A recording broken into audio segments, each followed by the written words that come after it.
Believe in LA Football Podcast. Touchdown Rams! Touchdown UCLA! Recovered by the Chargers. The Trojans back in front. With your hosts, the Coach and the Don, part of the Believe Podcast Network, LA's #1 sports podcast network.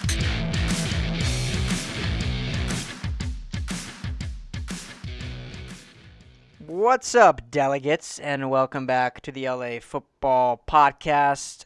We're your hosts, the Coach and the Don. We are brought to you by the Believe Podcast Network, Los Angeles' #1 sports podcast network, the only place with a show for every team in LA and more. We believe in our LA teams. Do you believe? Show is also brought to you by SportsAlDente.com, your recipe for LA sports. Head over there for great LA sports content, great draft content. Make sure to use the promo code The Coach and the Don to get 10% off any of those subscription packages. Coach, what is up, my man? How you doing? I'm doing well, buddy. How are you doing? Doing great. We have a fun show. We are finishing off our bracket series in perfect timing with March Madness coming to an end last night with a great game. Were you able to catch some of that game? I did. It was a good one. I was pulling for Texas Tech, but I mean, how could you be mad at Virginia winning? Yeah, it was, I was kind of rooting for both teams. I didn't really have a care for either one, didn't have a disdain or dislike for either one, so I was cool with that and happy it went to overtime. I'm going to put you on the spot. Where would you rank it in the most recent national title games?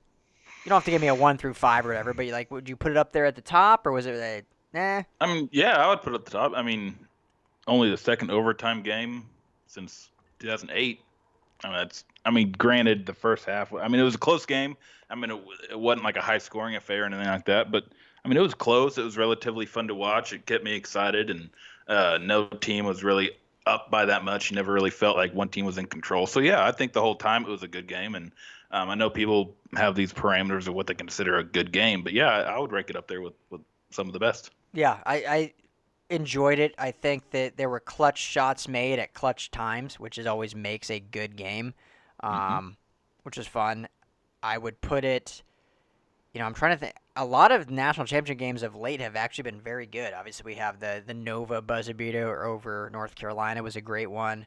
That's the best one we've seen in a long time. Long time. That was a fantastic one. But this, it's hard to argue this at least couldn't be up there. It's just two teams that probably were less cared about. I mean, Nova and North Carolina are two of the premier college basketball programs, whereas Texas Tech and Virginia, it's like there's not a lot of, fanhood around the country, but you can't argue with the game that was played and the clutch baskets, as I mentioned. It was a good one. I mean, it's definitely better than that, what was it, Duke Butler, 10 years ago that was not a good one. Yeah. Someone on Twitter wrote that UConn Butler. It was 2011. Terrible game. That was I hate that year. Yeah. Absolutely hate that year. That was the year that Kansas got knocked out by VCU. I still hate Shaka Smart. Yeah. Well, hey, something I don't know if you were listening to the telecast. I'm sure you were, but it said this year was the first overtime championship game since Memphis lost to Kansas in overtime. Yeah. The national championship. Yeah. Yep. So that's a little fun for you. And the other fun little tidbit that I noticed was that if Texas Tech would have won, they would have been the only Texas team to win a national championship outside of Texas Western back in, Glory Road, that historic run they did. Do you know what they are now, that school? What they're called now? Oh, UTEP. Yeah. Yeah. I know it's a lot funny. of people don't know that, and that baffles me. Yeah. A lot of people don't. Yeah. But, yeah. And I think Texas Tech would have been the first Big 12 school outside of Kansas to win the national title. I feel like that because there's Texas never obviously no Texas schools ever won. Missouri never won. Iowa State never won. Kansas State never won. Oklahoma never won. Colorado back when they were in the Big 12 never won. Nebraska, obviously they're not in there anymore, but yeah, maybe. I feel like that's kind of because you look at the ACC. I mean, shit, they had 3 number 1 seeds this year. Yeah. I mean, but I don't know. It's just weird to think about that. Big 12 was such a great basketball conference, but yet, I don't know. That is weird to think about, yeah, because they are. But Oklahoma State's the other one I was thinking of because they've had some really good teams. Yeah, and Iowa State had won the Big 12 this year, but they don't have any. That's crazy.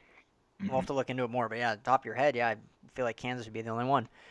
But anyway, on that note, so we are gonna go back to and finish our bracket series of LA teams. This week we're doing high school, and we kind of expanded LA and Orange County, Southern California. A lot of fun, kind of looking back in these high school teams, seeing some of the elite talent that played in these programs, and now, whether they're in the NFL or played for a while and are out of it. But a lot of good names and good programs, elite programs. But before we get into it, I do want to at least mention my co-host, the coach. Little announcement, back in the coaching ranks. Congrats, brother. Tell everyone what's going on. Yeah, I appreciate that. Yeah, I've gotten back Or into whatever coaching. whatever you want to divulge. Yeah. Say that again. I'm sorry. Just whatever you want to divulge. You don't have to tell if you don't want to, everything. But put you on the spot. Want to embarrass you? Just proud of you. It's all good. No, I'm really excited about it. Getting back in the coaching ring. So I've joined a local Orange County high school out here as the running backs coach. Really excited. They hired a new coach who's got a great reputation. He's a first-year head coach. He's kind of putting his first staff together, and it's an exciting time to be part of that. And it's not official. I mean, the board still has to approve it. I mean, it's all formality. So I'll wait to announce the school once it's all fair. I's are dotted and T's are crossed. But yeah, it's all done, but the paperwork. So I'm pretty excited. Love it. Just got to cross those I's and dot those T's, huh? So. I hope that was a joke. Anyway, I heard someone say that. I always loved it. I think I heard it in like Mr. Deeds or something, some movie. But it just stuck with me. But anyway, congrats, brother. That's a good one. I like that. Yeah. Thank you. I appreciate it. Yeah. I appreciate that. So the coach who has coaching history is back on the sidelines. So we are excited for him, happy for him. So it's a perfect segue and a perfect instrument, if you will, to talk about what we're talking about today, high school football. So as you've heard from the last two shows we've done, we do it 1 through 8, do it kind of bracket style, pit the 1 and the 8 seed, 2 and 7, 3 and 6, 4 and 5. Per usual, we kind of go through what teams we think would move on. There's really no science to it or simulation, more just our opinion and what we think, and if they were to match up, who would win. So we'll just kind of roll through these a little bit.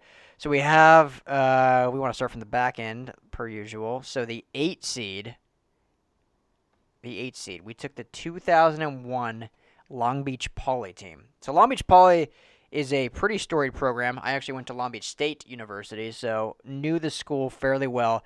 A lot of big-name guys played there. Deshaun Jackson, Willie McGinnis, Antonio Pierce, among others. I'm drawing a blank on some, but a lot of big-name players that have played there went on to have illustrious careers in the NFL.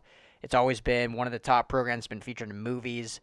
But that 01 team was a special team. I mean, they had Mercedes Lewis, who was another tight end that we were just kind of joking about pre-show, how he's like 80 years old and kind of still floating around the league and somehow plays somewhere. But that year they lost to De La Salle in the this was we didn't even as we were doing our research kind of, so CIF, which is the I guess ranking system, if you will, or the playoff platform used in California, wasn't created until 2006. So before that, it was more of just a, top teams play. I guess the top ranked teams play each other. And so that year, Long Beach Poly played De La Salle in the state championship, and they lost, but they went 13-1 prior and won their region. And I think a very worthy team out of the many Long Beach Poly teams are probably worthy to be in our list. Totally agree. Yeah, Long Beach Poly, like you said, is a lot of big names come through there. A lot of NFL talent and even non-NFL talent. We were talking about a little bit Snoop Dogg and then I think you said, or I guess we were talking about Long Beach State when we were talking about Sublime, but Warren G, cool stuff. A lot of guys. Yep. The old 5.62, and Raul Laura was the coach there for many, many years, and kind of one of the, I would say, well-known high school and respected high school coaches for the program he built at Long Beach, and did a lot of good things and kind of just the supremacy and the greatness that they did every year. So that's our 8 seed, Long Beach Poly. I'll let you talk about our 7. Should we do the 7 seed or do their matchup, their 2 seed? Let's do the matchup. Or excuse me, their 1 seed. 1 seed. Okay. Yeah, the 1 seed. So who they would be facing the first round, their 1 seed. The 2017 modern day Monarchs. 2017, that was the year they went wire to wire, 15-0. That was JT Daniels' senior year and Amon-Ra St. Brown. They had a plethora of other guys that we can get into here a little bit later on that went on to play D1, that are still playing D1 football. That team was every national big publication had them as a national champion. They beat, who did they beat that year? Was it St. John Bosco? Is that who they beat? That's a good question. I had it pulled up. No, I can't find it. But anyway, they were pretty much dominated every single game they were in, led by the same coach they've had since 1989. 2017 modern day state champions, national champions, CIF champions. Every single league they were in, they were the champion of it. Kind of hard to not have them as the number 1 seed. Yeah, and yes, they beat De La Salle. Basically, if there's a Southern California team winning, you can just assume they beat De La Salle as the other team. Seems to be they're there every year. But yeah, just to put a little more in context for them, that season, points for were 724 points. Points against only 229. So their margin of victory was 495. And they averaged 48.3 points per game. Pretty solid. Yeah, JT Daniels, as you mentioned, for his career, finished with 12,014 yards and 152 touchdowns in 3 years because he left early he graduated early. Yeah, graduated early to go commit to USC so he could start as a true freshman. So in 3 years, no big deal. Threw for over 4,000 yards a year on average, 152 touchdowns. It's no wonder everyone at USC was ecstatic about this kid joining them. And then because of we were kind of talking pre-show, it's crazy that the down year USC had, and all of a sudden, Trojan faithful was almost not excited about this kid anymore because they had a down year. Guy started as a true freshman. We saw what he did in high school. The talent's there. Just needs to get the right coaching. Needs to mature. We saw flashes of what everyone was excited about, so don't lose hope. He's a good player, good quarterback.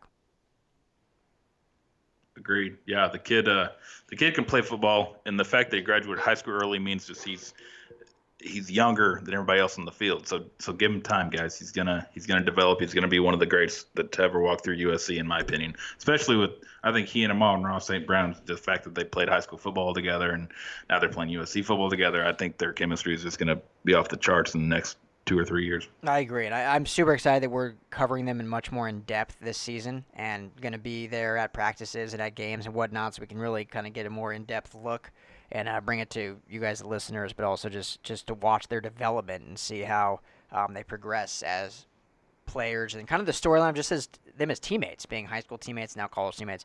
A lot of fun. So there's your 1 seed, 2017 modern day. So moving on to the 2-7 matchup. I'm going to let you continue on and talk about the 7 seed, if you're cool with that. Yeah. Yeah, no, that's not a problem. Cool.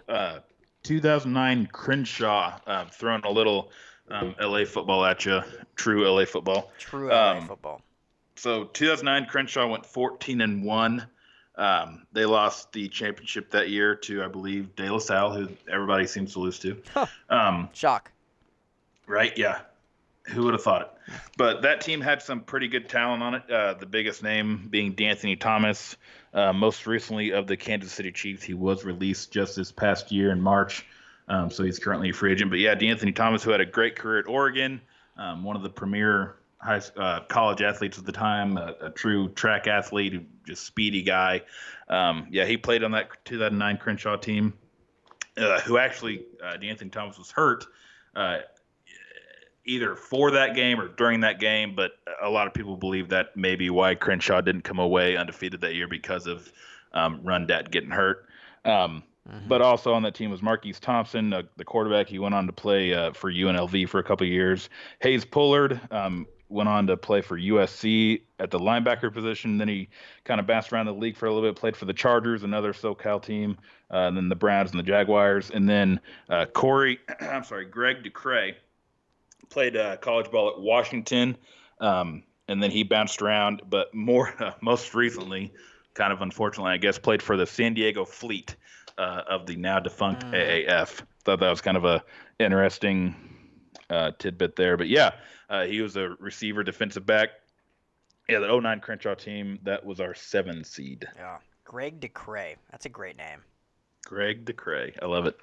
Man, get him a jersey next to our old Dieter Brock. Our old Dieter Brock jersey, and we'll be set. Got a Crenshaw Cougar and our LA Ram old rookie. Mm-hmm. I like that. All right, so then for their matchup with the 2 seed, we have the 2013 St. John Boscoe squad. Boscoe out of Bellflower, California. They finished nationally ranked 3rd in the nation, went 16-0, 755 points for an astounding 47.2 points per game. Only gave up 264 points against, so that gives them a margin of victory of 491, just below our number 1 seed, Mater Dei. This was a team, for those of you that follow high school football, or those of you who don't, it was Josh Rosen was the quarterback that year. Finished that season with 3,200 yards and 39 touchdowns, making him one of the top recruits in the nation. And obviously he was committed to UCLA, to the LA faithful excitement. So a very, very good squad there in St. John Bosco. Probably, I don't want to say underrated. Obviously we have them as our 2 seed, but maybe one that doesn't get thought of as much. They went on to beat De La Salle that year, of course, for the state championship. So, yeah, good year for John Bosco. They're, one of those programs. A lot of these programs you'll get kind of catch on that they're pretty much there's a good. California has a lot of good football. Let's just say that a lot of good high school football. But there's definitely we'll say 10 programs that are like elite. They're there every single year. Your Mater Deis, your John Bosco, your De La Salles, your Long Beach Polys. So Bosco's one of them. Oh yeah, for sure. They're definitely a mainstay. They're very well coached. A lot of good players come out of Bosco. Always past couple of years, they've kind of formed a pretty, I wouldn't say heated rivalry, but more of a respect rivalry with Mater Dei.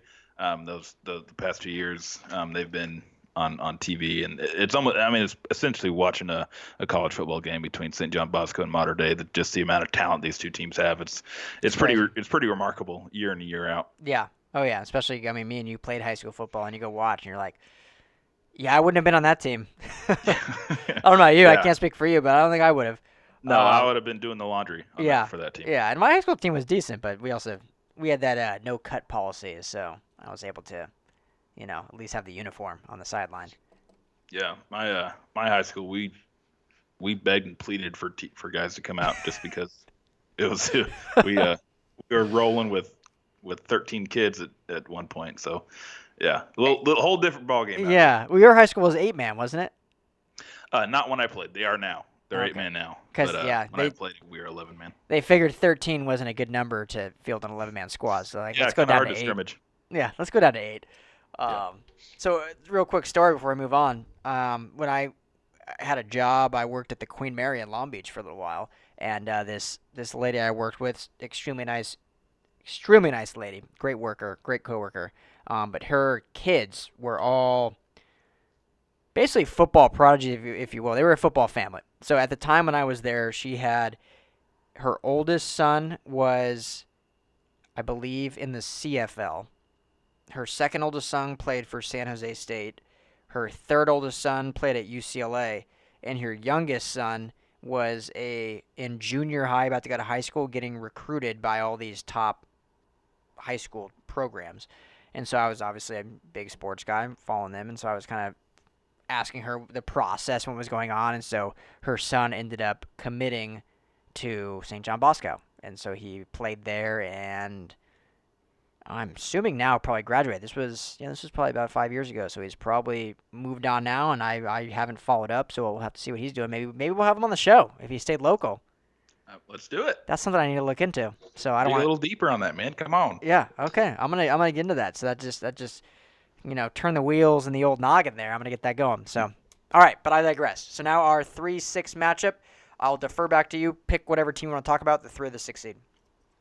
I'll go the 3 seed. Did a little bit of research on them. The 96 modern day team. Our second of, spoiler alert, we have 3 modern day teams on here. Kind of hard not to. But yeah, 96 edition.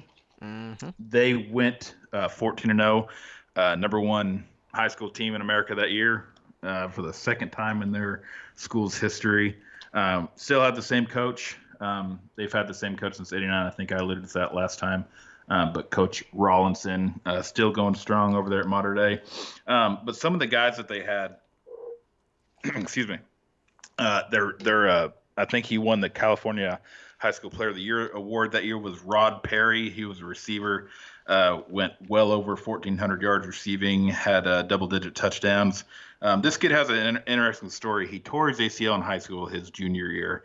He was a stud his sophomore year, and then he bounced back his senior year. Committed to USC, but injured the same knee. Didn't tear his ACL again, but injured his knee in the same leg that he tore his ACL.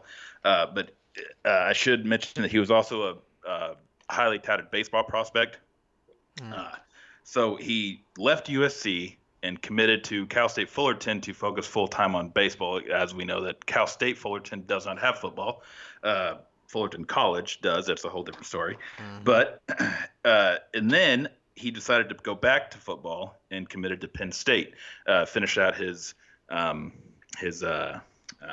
what's the word I'm looking for? Eligibility for the Nittany Lions. Jay played for Joe Paterno. Didn't really do much in college football, but was one of the greatest modern day players of all time. His dad was actually a career cornerback for the LA Rams back in the day, and then his dad also coached for the Chargers. So a lot of SoCal football ties with that family. And then another guy on that 96 team was Nick Stremick, the quarterback who played for Oregon State, and now Nick Stremick is one of the he has his own quarterback training program, and he's renowned as like one of the greatest quarterback trainers in America. He started in Orange County, but they've expanded to other states now, and he's kind of becoming a household name when it comes to training quarterbacks. JT Daniels went there. I know Bryce Young went there for another modern day product. Nick Stremick was that 96 quarterback. Who had he was on the Oregon State team, never started, but he came back to SoCal and started this quarterback training program, and now that's what he's known for, man. All the top quarterback prospects go through him, and it's pretty cool what he's done now. But yeah, that 96 modern day team, 14-0, number 1 high school team in America. That is our 3 seed. Oh, great! Love that story. That's awesome. I love it too because it's so unparalleled with what we talk about, how some of these players that don't quite have the talent to get the next level, but they know the position, they know the game, they know what they're doing, and they just become these phenomenal teachers and mentors and coaches. And we talk about with perhaps maybe a Gardner Minshew one day, and how Kellen Moore with the Cowboys. And so, you mentioned just that quarterback camp down there and just making these players have these skill sets to their best ability. So, very cool. So, 96 modern day. They are facing off against the 08 Centennial squad, the Centennial Huskies out of Corona, California. Another awesome program. It seems like they're in the running for the state title almost every single year. Great coaching, great players they get to go through there. Most notable player, I guess, would be Vontaze Burfict. Now of the Oakland Raiders, fitting, right? He did sign there, right? Yes, he did. Okay. Okay. I said it. Fittingly signed there. It came out of my mouth, and I'm like, it just makes sense. And I was like, wait, am I just like making that up because it makes too much sense? But okay, cool. Yeah. So Vontaze Burfict played at Centennial, but didn't our guy from Cal play there? Cameron Bynum, isn't that where he went? Cameron Bynum over at Cal right now. Yeah, he's from Centennial Husky Pride. He's still up at Cal. Got another probably year, maybe 2 up there before he's in the NFL, and we're having him back on the show and talking about how great his career is going. But with Centennial, that '08 team, they finished 15-0, 7-0 in league. They finished their national rank was 6th overall, so very successful season. Finished first, obviously, in the state. Had wins over Mater Dei throughout the season, and they won the state title over, guess who? De La Salle. De La Salle. So anytime you beat De La Salle and you win win the state title and finish in the top 10 in the nation, I think it's worthy that you make our top 8 in LA/Orange County football. So the number 6 seed in our bracket is the '08 Centennial team. What I want to know is what's everybody else in NorCal doing? Yeah. Right? Good Lord. Yeah, and I mean, we'd be remiss to say we're focusing on kind of one division, but still, no one's competing in that division against De La Salle, apparently. Yeah, I mean, it's almost ridiculous the amount of time. I mean, every time a SoCal team goes to the championship, it's De La Salle. It's ridiculous. So we'll just a little disclaimer from 2006 until last year, in whatever division De La Salle is playing in, no one has beat them in NorCal. Not one. So they've been the NorCal representative every single year since 06? In their division, yeah. That's... From '06 to '08, they were Division 1, and then from '09 until current, they are in the quote-unquote open division. Jeez. Yeah. Yeah, impressive to say the least, but yeah. Come on, NorCal. What's kind of funny, and I don't. We were talking pre-show, kind of how it's crazy how these divisions intertwine and how they actually work. In Colorado, where I'm from, it was super basic. It was 1A, 2A, 3A, 4A, and the top was 5A, and it was just based on your size of school. So my school was 5A because of how large we were. And then, over in California, we have these open Division 1, 2, 3. Now there's Division 1 AA, Division 1A, Division 2 AA, so on and so forth.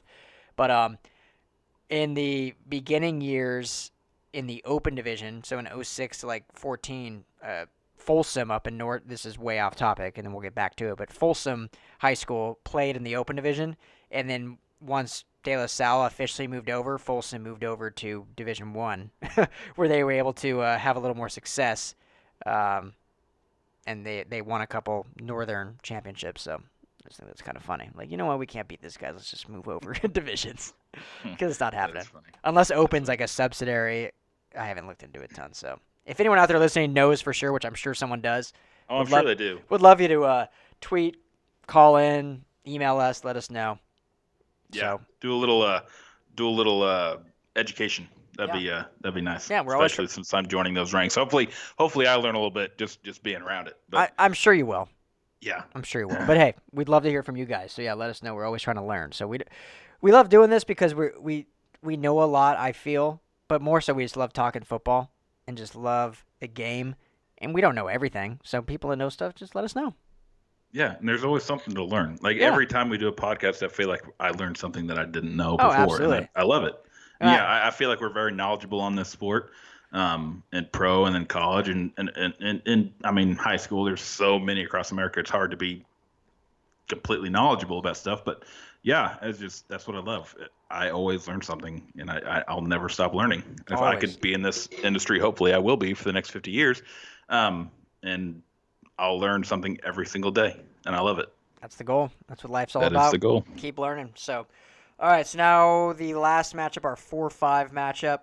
I'll just go back to you. You can choose either the 4 or the 5. Your choice. I'll stick with the routine, I guess. I'll go Mater Dei. Stick with Mater Dei. I'll just stick with Mater Dei. Everyone probably thinks you're coaching there. That's where you got the job. Full disclosure, I am not coaching at Mater Dei. Should have just ran with it, bro.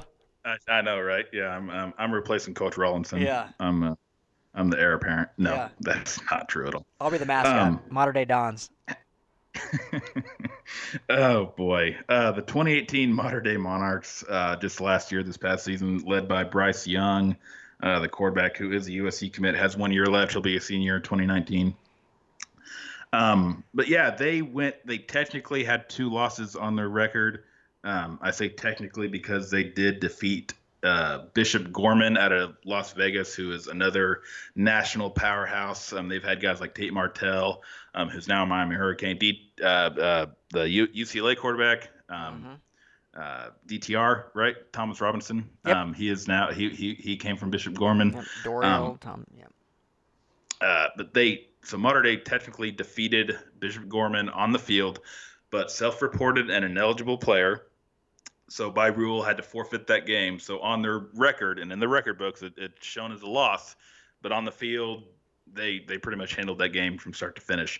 But technically, it's counted as a loss. And then their only true loss on the field that year was to St. John Bosco, who they then avenged that loss in the playoffs, defeating St. John Bosco later on in the year on their way to another league championship. They were voted national champion again for the second year in a row, even though they had those one loss, two losses, whatever you want to call it, which is impressive to have back-to-back years. They beat IMG Academy out of Florida. As anyone who follows high school football even a little bit, IMG is one of the premier high school programs. I'm pretty sure they were founded just to feed athletic talent to colleges and then onto the pros. But yeah, they have a premier football program year in and year out. Mater Dei defeated them in a nationally broadcast game. But yeah, so 2018 Mater Dei, we have them as a 4 seed just because those two losses technically. But yeah, 2018 Mater Dei 4 seed may cause some disruption in this bracket. Yeah, definitely. It's crazy because it's so fresh, but anytime you have technically asterisk 2 losses and you're still voted number 1 in the nation, it says something about your program, says something about the talent you have on that roster and the wins you did accrue, and obviously them winning the state title. So, yeah, great team, and the fact they have another great quarterback and another quarterback committed to USC. I mean, USC's got to be good here soon. Got to be. Well, yeah, you would think. They're not doing bad recruiting. No, they bring in highly ranked recruiting classes year in and year out. I mean, they always get at least 3 or 4 guys, I feel like, from Mater Dei. Yeah. I know they had a couple years ago, and then last year. I know they always have guys from St. John Bosco, Mater Dei. All these programs we're talking about, they always have kids commit to USC. So yeah, at some point you think this would come together. I wonder what the problem could be. I'm kidding. I know exactly what the problem is. I wonder, right? Yeah. Yeah. All right. Well, Graham Harrell, come on, baby. Graham Harrell, get that team together. Maybe Graham Harrell will be the next head coach. Who knows? Right? Let's do it. Mm. Graham Harrell. Yeah. Maybe your offensive coordinator. You never know. Okay. It might happen. Yeah. I'm excited about him. Did good things in North Texas. All right. So then them facing off the 5 seeds. We went a little south, still Orange County. But to round it out, Mission Viejo, the 04 squad, led by none other than Mark Sanchez. Probably a team forgotten by many, but a phenomenal team at that. Finished 15-0 on the season, 5-0 in the league, number 1 in the state, and number 2 nationally ranked. So extremely successful. They beat Mater Dei twice that year. They beat Long Beach Poly. They beat De La Salle for the win. Oh, no, excuse me. They beat Mater Dei for the state title. So a lot of big wins on their resume, and led by Mark Sanchez, who went on to obviously had a tremendous, college career and had a good beginning NFL career, and then it kind of flamed out. But yeah, it was a fun year for the 04 Mission Viejo team, and I think it's a closer matchup than many might think in that 4-5 matchup. It might surprise some people. And just so you said they were ranked number 2 nationally? Correct. Do you know who won the national championship that year? Technically, I guess. I do not. I'm sure we could find out. It was a Chase Daniel-led South Lake Carroll team out of Texas. Ah, Chase Daniel. Chase Daniel had 4,600 yards, 49 touchdowns. Wow. They were 15-0, but yeah, that's or 16-0. Sorry. Yeah. Chase Daniel led South Lake Carroll team, and then Mark Sanchez led the Mission Viejo team, ranked number 1 and 2. That's pretty cool. That is pretty cool. And yeah, Sanchez went on to USC, and Chase Daniel went on to University of Missouri. Yes, sir. Had some success there. So, yep. I wonder what made him choose there over a Texas school. I don't think he was highly recruited. Which is crazy when you throw those numbers out there. Number 1 ranked team in the nation and crazy stats like that? Yeah, I don't think he was highly recruited. I know he was a smaller guy, and especially back in those days, because that was before the whole Russell Wilson and Yeah. all these new era quarterbacks were around. Chase Daniels is a small guy, 6 foot, and we could do a little research and see exactly what his recruiting process was. But yeah, I'm pretty sure he wasn't a very highly recruited guy. Good thoughts there from the coach. That's why you're a coach, man. You just know. Well, I appreciate that. You'd probably recruit him though. Well, knowing what I know now. Yeah, he had a good year. He had a good career at Missouri, so they're happy. He did. He had a great year, or a great career at Missouri. Great He's career. one of the biggest fan favorites down there for sure. Absolutely. When do you remember what years he was there? I love going on these Missouri? tangents. Yeah. Well, I mean, if he was a senior in 04, he would have been 05 through 07, Okay. 08. Yeah, because I only asked because I had a buddy who I played high school football with that walked on to Missouri, but we graduated in 08, so maybe he was there for his senior year, or it was right when he had just left.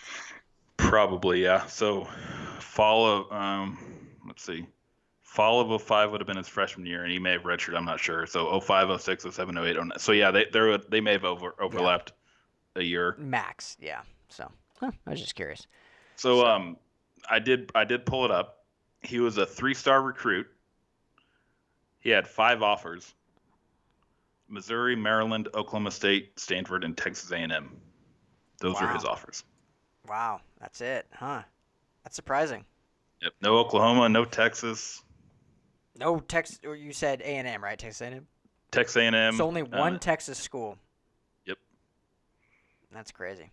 And he decided to commit to Missouri, which was probably a really good choice by him because he had a good career. Yeah, he led some good Tiger teams. Hell of a career. Yeah, they had some good years, and that's kind of what I feel like brought Missouri back to. I don't want to say prominence, but made them more relevant, and probably what aided them getting pushed into the SEC because they were, having better years thanks to him.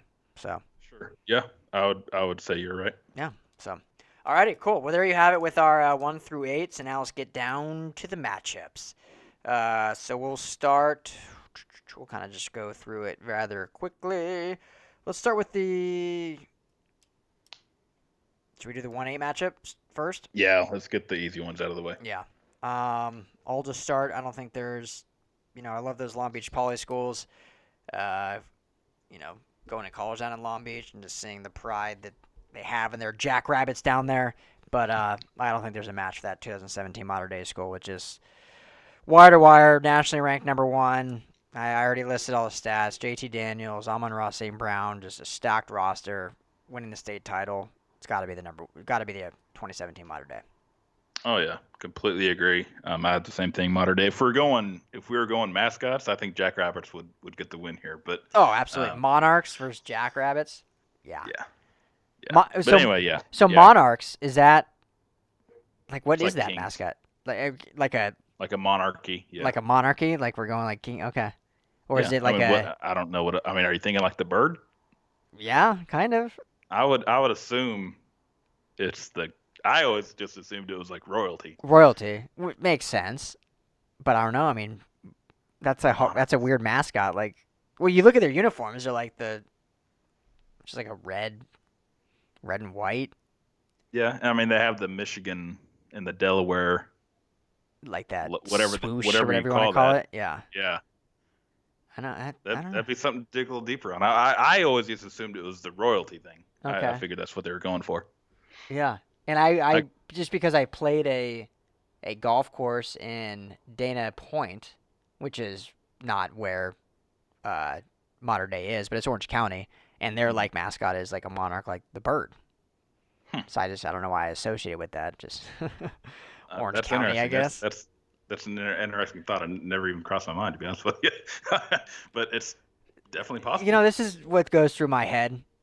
23 of the 24 hours, just random shit that doesn't matter whatsoever. So you're welcome for that. Like, who cares? But this is what I'm talking about. Like, we learn something new every day. Like, what if it is the bird? It could be. Well, I'll look it up while you're talking at one point, and we'll figure it out. Okay. Well, okay, here's a good point. I'll let you talk now. So we both agree that's an easy move him on 1 seed. Great. So moving on to I guess we'll do the 2-7 matchup. So 2013 St. John Bosco or the 09 Crenshaw Cougars? Yes. I'll go ahead and start if you're going to look up the true meaning of monarch for modern day. But yeah, St. John Bosco, led by Josh Rosen. You said it. He had unbelievable numbers that year. Obviously, had a great career at UCLA. Now he's the quarterback for Arizona Cardinals.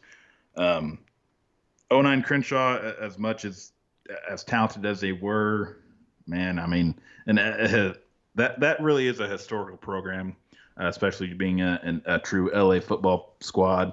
Obviously, the one of our favorite movies, Boys in the Hood. The one of the main characters played football for Crenshaw, and they all went to Crenshaw High and stuff like that. But yeah, pretty easy. St. John Bosco, I don't think they would.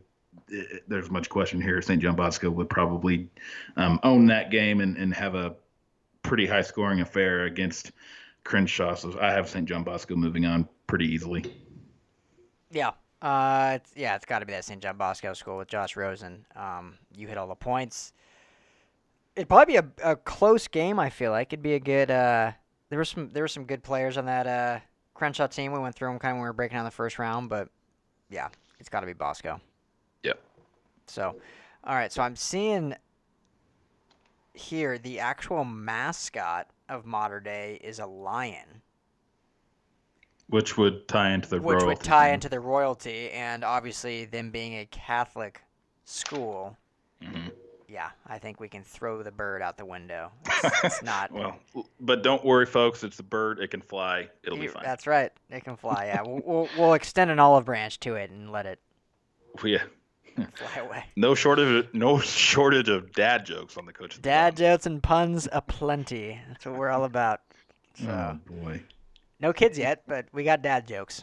Yeah. Okay. We're just dads without kids. That's right. Dads without kids. I like that. That's a good name for a show right there.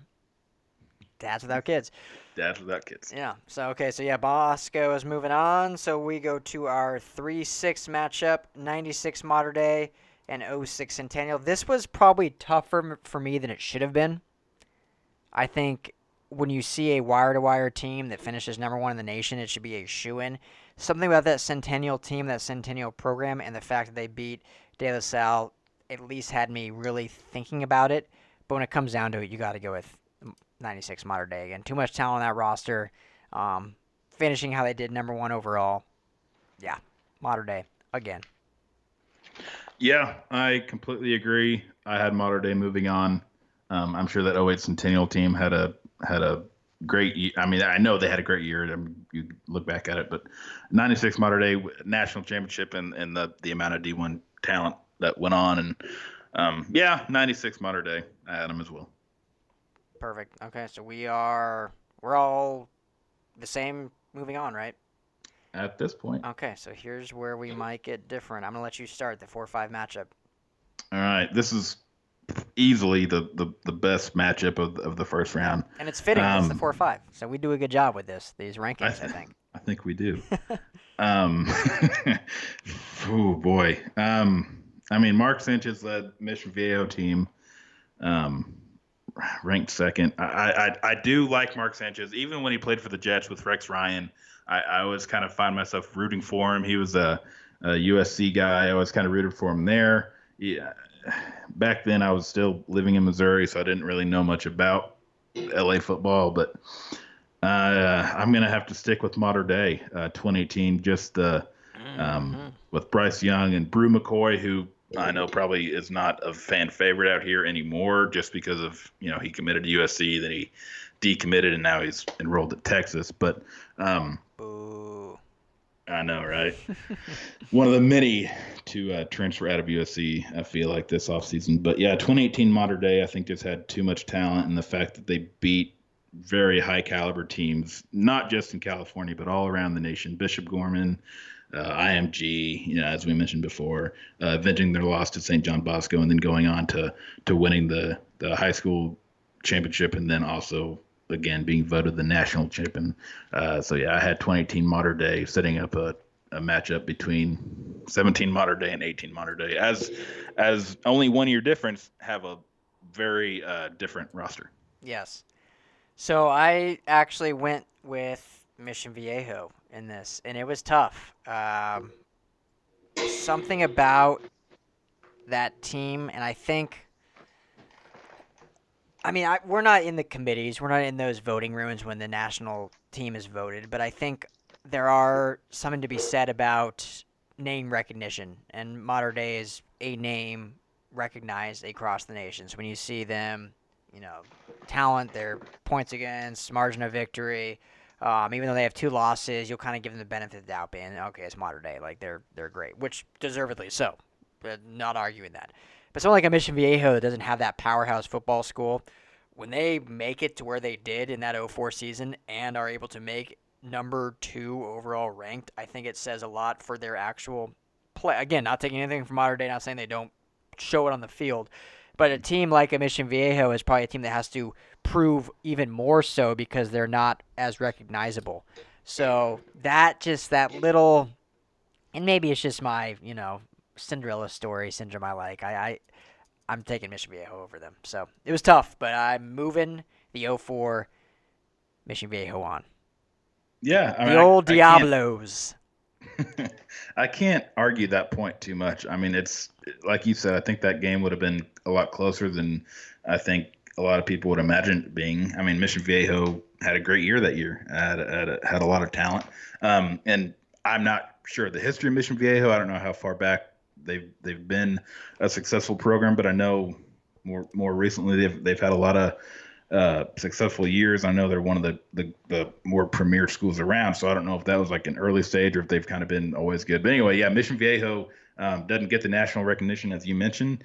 Yeah, I can't be mad at that. I can't be mad at '04 Mission Viejo beating 18 Modern Day. I mean, they had a pretty good argument to be the national champion that year. So, Yeah, and even they're obviously 2 different teams, but the year Mission Viejo won the state title, they beat Mater Dei, obviously not the 18 Mater Dei, but they beat Mater Dei 63-23, so a 40-point victory for the state title, pretty convincing fashion. So, yeah, I'm gonna move them on. Because Modern Day, yeah, even their down year, they're still one of the best programs. So to beat a team that handedly like Modern Day, that's very impressive. Yeah. So okay. So I have my 1-5 matchup is 2017 Mater Dei and Mission Viejo, along with 3-2 matchup 96 Mater Dei and 2013 St. John Bosco, and you have a Mater Dei matchup in the top bracket and Mater Dei St. John Bosco in the bottom. Yes, sir. That's true. So yeah, do you want to tackle the 3-2 matchup since we have the same matchup? Sure. I mean, I feel like at this point there's not much more that needs to be said other than just who we're gonna move on. And man, it's tough because both these teams are so good, and you have that Josh Rosen led 2013 team. I think at this point, because these are both really nationally recognized programs and they've been doing what they've done for so long, I have to give the nod to Mater Dei because they finished ranked number 1 in the entire nation, whereas St. John Bosco finished number 3 in the nation. Just looking at it like that, you told kind of the stories of the roster. So I'm going to move on to the 96 Mater Dei team. Very nice. Very surprising, to be honest with you. I went with the 2013 Rosen-led Bosco. Hey. I did, while I was researching this, I did kind of get enamored with those 96 stories. 2013 St. John Bosco, I mean, Rosen had a hell of a year, so I went forward with them. Hell of a year. Yeah, I think alone you can just say that. That's enough. Yeah. All right. So then for the top of the bracket, my 17 or the 05 Mission Viejo, everything I said about Mission Viejo and all my love for them, I think it's trumped by the 2017 Mater Dei. That team is just too good with JT Daniels at the helm. Record-setting season, wire to wire, number 1 in the state, number 1 in the nation.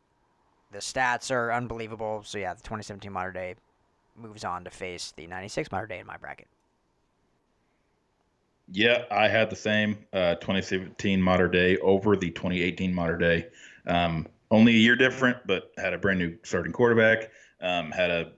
Even though Brew McCoy was on the 17 Mater Dei, he became the premier receiver on the 18 Mater Dei. So pretty much different stat leaders in most categories. But I had the 2017 Mater Dei squad winning. I think JT Daniels is a little bit more talented at this point than Bryce Young. I mean, he could definitely prove me wrong. Bryce Young is a very entertaining quarterback to watch. He has one more year left. I think he's gonna have a great 2019. So I'm looking forward to seeing Bryce Young at Mater Dei. But yeah, 2017 Mater Dei, you said it. Just a unbelievably stacked roster with D1 talent all over the field, well coached, hard to beat. Yep, and so that leads right into the national, well, not national, but I guess our our city championship for the top high school football program in LA/Orange County history. And we have not the same matchup. I have the 2017 Mater Dei against the 1996 Mater Dei squads. I'm going to guess we have both the same champion, though. I'm going to go ahead and just say mine. I'm going to go with the 2017 Mater Dei team as the best LA team in history. We've said all we need to say. That's the top team. Yeah, completely agree. I had 2013 St. John Bosco in the championship, but yes, I had them losing to 2017 Mater Dei. Just yeah, nothing else needs to be said. That was one of the best high school teams probably in the history of high school football, not just California, not just LA, Orange County, but all of America. That team was unbelievably stacked. So stacked. I saw a article, I believe it was on Max Preps, that had that team ranked 7th all time in the nation ever, like dating back to like 1904. So that is very, very impressive. Just showing the talent on that roster and just how good that team was and how clutch they played. Yeah, and I do have something pulled up that I'll just tackle really, really quickly. Tackle it, brother. I'll tackle it. So just some players that came out of that 2017 squad that are now playing, that were offered and now playing D1 college, big time D1 college football. So Amon Ross St. Brown and JT Daniels, both at USC. We know that. There was a guard that went and played out for Alabama. There was a kid that went on to play for, let's see. I have it right here. Chris Murray, a guard, plays for UCLA now. Mm-hmm. I thought I had the number pulled up, but I don't. But there's like 6 or 7 kids. Here's one, wide receiver, Nico Remigio, plays for Cal. And they're all either 4 or 5-star recruits. Yeah. And they're all from Mater Dei. And the fact that 4 or 5 kids from one high school team in the same year were ranked in the top 50 in the state of California, it's just unbelievable. Crazy, yeah. The talent in LA and Orange County in high school football is unbelievable, and that's why I have faith that USC and UCLA are going to get back to the winning ways that they should. I think UCLA is on the right path. USC is USC, but we'll see how coaching goes. I know your thoughts on it. We'll talk more about it throughout the offseason. And kind of as we watch their spring practices, which are already underway, but watch those progress. But the talent in the backyard is, you should have no problem recruiting, which they don't. The recruiting hasn't been a problem. No, that's not. And I think once Chip Kelly gets a little bit more established and gets his system going, I think some more kids are going to be pretty attracted to UCLA. So I think USC might have a bit of a fight on their hands with UCLA kind of getting into their own backyard as well. So this is gonna be a really fun time for USC, for UCLA, and for all the fans just watching these kids through these high school programs like Long Beach Poly, like Mission Viejo, like Orange Lutheran. We didn't have one of them in our brackets, but Servite, that's another one. Yeah. Jay Serra out of San Juan Capistrano, that's another really good program on the up and up. Newport Harbor, the Garber brothers came out of there. I know Chase is up in plays for Cal, and then Ethan just committed to Washington, and then obviously St. John Bosco reps him out, and then De La Salle up north, and then Long Beach Poly, and it's a endless amount of talent. So it's going to be really fun to see UCLA and USC really dig in their heels and really get these local talented kids to turn these programs around, and I'm really excited to see that happen. Yeah, and I think I'm excited to see you. I mean, I'm excited for both. I think there's a good opportunity on the horizon, but just the way the season ended, I'm really excited to see how UCLA progresses and what they do. I think UCLA has a very bright future. Love what Chip Kelly did at Oregon. His offense is going to have to evolve a bit. I know the system he ran at Oregon, teams kind of caught on. Not at Oregon, but when he tried to do that in the pros, it was like the greatest thing since sliced bread for a season, and then kind of fizzled out. And so now he's back in the college ranks, but he'll still have to adapt a little bit. But if he's able to do so, extremely excited to see what that program does. And then USC is still USC, and I think they can get it back on track. So. Yeah, and I was mistaken. I said the Garbers brothers went to Newport Harbor, but they went to Corona Del Mar. That's my bad. Come on, bro. I know. I'm an idiot. Jeez. Newport Harbor, Corona Del Mar, same thing, right? I don't know. They're not the same thing, but no, I know they're not. But hopefully, I'm sure there's fans out there that are like, oh, I hate the Don. Right. Well, that wouldn't be the first thing that I've said that I'm sure made people say that. So. That's okay. No, I can't imagine that. Yeah. So, well, there you have it. There's the finish of our bracket series. We went through pro teams, college teams, and now high school teams, learning a lot about high school. Excited to really entrench ourselves in some LA high school football. So thank you for listening to that. If you have any other segment suggestions, let us know. We love doing new things. But we have some exciting guests coming on the show here very soon. We're going to have some top draft guys coming on. I know we're getting really close to the draft, so we'll be getting more into the Rams and Chargers. Not just the first round, but kind of breaking down into the later rounds, kind of what they can do, some positions of need, and have some guests come on and really give their insight. We want to have some fun talk with some of the other podcasters on the Believe Network. So we have a lot of fun stuff in the works. So we're excited. Yes, absolutely agree with you.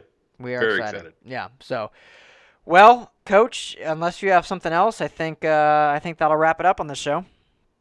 Yeah, I'm good. I'm good, man.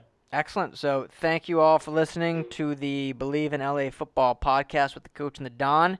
Make sure to head over to sportseldente.com. Use that promo code, the Coach and the Don, for 10% off. Head over to believe.com. And check out all the other great podcasts we have on the network. There's a lot of really, really good ones. And while you're there, make sure to subscribe to us on iTunes. Give us a little rating. We appreciate it. But enjoy the rest of your week, and we will talk to everyone very, very soon.